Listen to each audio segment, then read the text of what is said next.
नमस्कार, मैं कुमार श्रीकांत आपका स्वागत कर रहा हूं और आज बात तमिलनाडु के अन्नामलई को लेकर। के अन्नामलई आज दिल्ली में है और कहा जाए कि जो बिग ब्लंडर है, सबसे बड़ा ब्लंडर है, अगर अन्नामलई बीजेपी को छोड़ते हैं और वाकई क्या अमित शाह से एक बहुत भारी मिस्टेक हुई, क्या तमिलनाडु की दशा और दिशा भांपने में क्या अमित शाह या बीजेपी के नेताओं और खास तौर से नरेंद्र मोदी से एक बड़ी भूल हुई? क्या वाकई के अन्नामलई अगर बीजेपी से निकलकर एक नई पार्टी बनाते हैं, तो उसका तमिलनाडु की राजनीति, राष्ट्र की, इस देश की राजनीति और खास तौर से हिंदुओं की राजनीति और तमिल राजनीति की जब आप बात करें, तो उस पर क्या उसका इम्पैक्ट होगा, क्या उसका इफेक्ट होगा और क्या वाकई ये बड़ी भूल अमित शाह और नरेंद्र मोदी के द्वारा हुई है? जरा आज इसे समझने की कोशिश करते हैं और आप लोगों से अनुरोध है कि वीडियो को अंत तक देखिए, वीडियो को लाइक, शेयर, चैनल को सब्सक्राइब करें, कमेंट बॉक्स में अपनी राय रखना बिल्कुल ना भूलें और साथ ही साथ जो मेरा यूट्यूब चैनल है यूपी न्यूज़ लाइव 87, आप उसे ज़रूर सब्सक्राइब करें। आप ज़रूर यूट्यूब पे उसे सर्च करें और आप वहाँ जाएँ ताकि आप मुझ तक पहुँचे और अपना आशीर्वाद मुझे दें। चलिए मुद्दे पर आते हैं। दरअसल के अन्नामलई आज दिल्ली में है। के अन्नामलई को मुझे लगता है कि तमिलनाडु के साथ-साथ तेलंगाना में बीजेपी ने एक बहुत बड़ी रणनीतिक भूल की। ज़रा पहले तेलंगाना समझ लीजिए। जब केसीआर की गवर्नमेंट थी और केसीआर के गवर्नमेंट में बंदी कुमार बीजेपी के कैसे नेता के तौर पर उभरे और बंडी कुमार के संजय संजय बांडी कुमार जो हैं, उन्होंने तेलंगाना में केसीआर के विरोध की पूरी राजनीति की और तेलंगाना में घूम-घूम कर केसीआर के विरोध में एंटी इनकम्बेंसी को भुनाने की कोशिश की, जिसका फायदा 2019 के चुनाव में बीजेपी को मिला। उसके बाद के सीधे तौर पर संजय बंदी कुमार ने, जो अभी मंत्री भी हैं, मैं आपको बताऊं, सांसद भी हैं और केंद्र में मंत्री भी हैं, उनको हटाकर, यानी कि जो एंटी इनकम्बेंसी की हवा जिस व्यक्ति ने बनाई और जो उसको गेन करने वाला था, उस व्यक्ति को हटाकर एक ऐसे व्यक्ति को प्रदेश की कमान दी गई, यानी कि जो प्रदेश अध्यक्ष थे संजय बंडी कुमार, उनको हटाकर एक ऐसे व्यक्ति को प्रदेश की कमान दी गई जो जो जनता के प्रिय लोकप्रिय नहीं था और खास तौर से युवाओं में लोकप्रिय नहीं था और उसका खामियाजा बीजेपी को उठाना पड़ा। कांग्रेस तेलंगाना में सत्ता में आ गई और बीजेपी जो है वो पीछे छिटक गई। ये एक रणनीतिक भूल थी, या अमित शाह कहिए या फिर नरेंद्र मोदी के द्वारा ही कहिए, ये एक बड़ी रणनीतिक भूल थी। दूसरी सबसे बड़ी भूल अगर आप देखिए तो के अन्नामलई को लेकर है। के अन्नामलई जिस तरीके से अपने आप को तमिलनाडु की राजनीति में फिट करते हैं, वो गौंडर जाति से आते हैं। गौंडर तमिलनाडु में एक बड़ी जाति है, केरल में भी है गौंडर कुछ, और कर्नाटका में तो गौंडर एक बहुत बड़े वोट बैंक के तौर पर देखा जाता है। युवाओं में के अन्नामलई का बड़ा एक आकर्षण था। के अन्नामलई पूरे तमिलनाडु घूमते हैं और तमिलनाडु में घूमने के बाद के अन्नामलई युवाओं को बीजेपी के साथ जोड़ते हैं और बड़ा जन समर्थन के अन्नामलई को मिलता है और बीजेपी उसके बाद 2024 का चुनाव लड़ती है। के अन्नामलई भी हारते हैं, बीजेपी भी तमिलनाडु में हारती है और बीजेपी का वोट प्रतिशत 19 तक पहुंच जाता है। आप ये सोचिए, जो 3 और 4% की पार्टी थी, वो 19% तक बहुत हद तक पहुंच जाती है।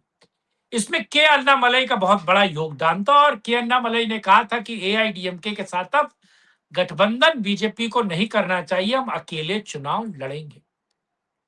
उसका बेनिफिट बीजेपी को मिला, वो बात अलग है कि उसके हाथ एक भी सीट नहीं आई और इस बीच के अन्नामलई को हटाकर एआईडीएमके के साथ बीजेपी ने गठबंधन किया और के अन्नामलई के लाख मना करने के बावजूद भी बीजेपी एआईडीएमके के साथ गठबंधन में आई और के अन्नामलई को तमिलनाडु के अध्यक्ष के पद से टाटा बाय बाय कर दिया गया और पनीर सेल्वम जो है या फिर एआईडीएम के जो मुख्य व्यक्ति हैं या फिर उस पार्टी को चलाने वाले लोग हैं, उनके हिसाब से बीजेपी ने अपना तमिलनाडु का अध्यक्ष चुना।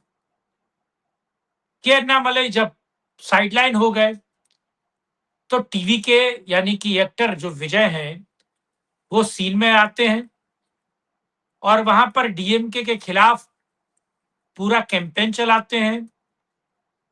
पोप और क्रिश्चियन का जो कॉम्बिनेशन है, जो क्रिश्चियन वो पूरा इकोसिस्टम खड़ा हो जाता है विजय के साथ और विजय आप देखते हैं कि चुनाव बहुत भारी तादाद में जीतते हैं और आज विजय की सरकार डीएमके जो जिसके खिलाफ विजय चुनाव लड़ रहे हैं, दरअसल डीएमके के विधायक विजय को सपोर्ट करके सरकार बनाते हैं।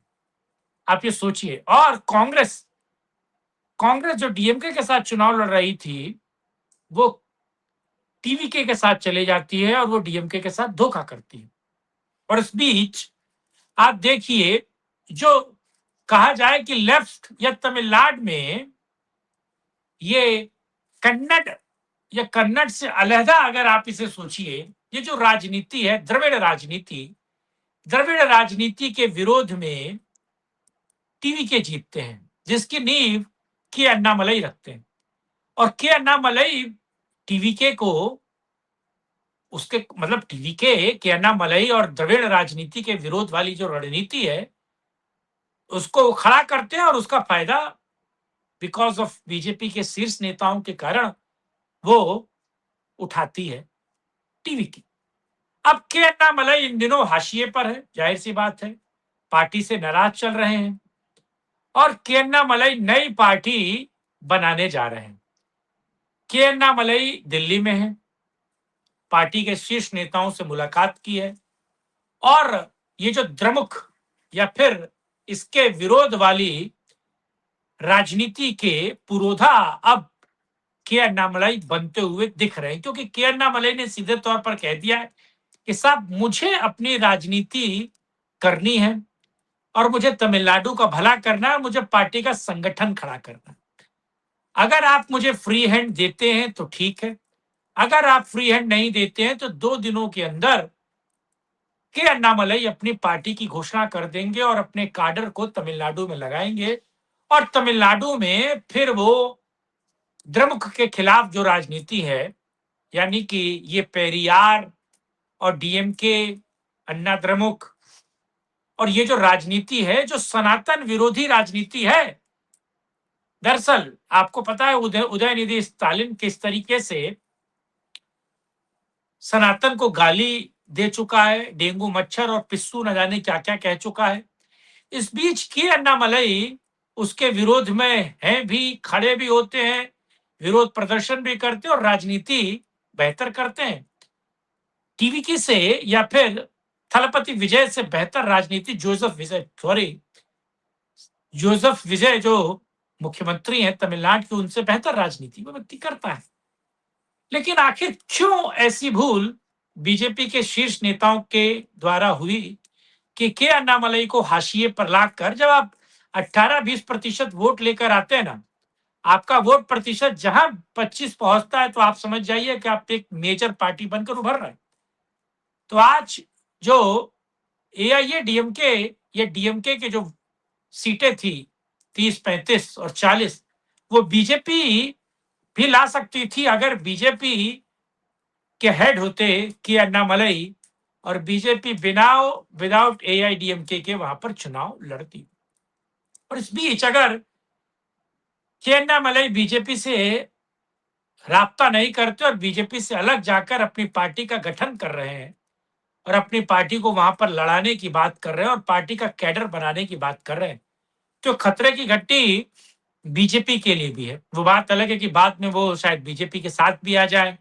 पार्टी का संगठन खड़ा करने के बाद, एक बड़ा जन आंदोलन खड़ा करने के बाद, सनातन को वहां स्थापित करके और सनातन की राजनीति करने के बाद, लेकिन बीजेपी को इसका नुकसान तो होगा। लेकिन अन्नामलई एक उभरते हुए चेहरे के तौर पर तमिलनाडु में बन रहे हैं, जो लगातार हाशिए पे थे और वापस अब वो फ्रंट फुट पर खेलने की कोशिश कर रहे हैं। वाकई बीजेपी के शीर्ष नेताओं के द्वारा ये गलतियां बीजेपी को ले डूबने का काम करवाई। आपको क्या लगता है? कमेंट बॉक्स में अपनी राय रखिए।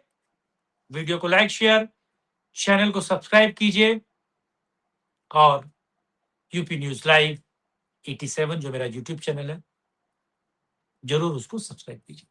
तब तक के लिए जय हिंद, जय भारत, वंदे मातरम, नमस्कार, जय श्री राम।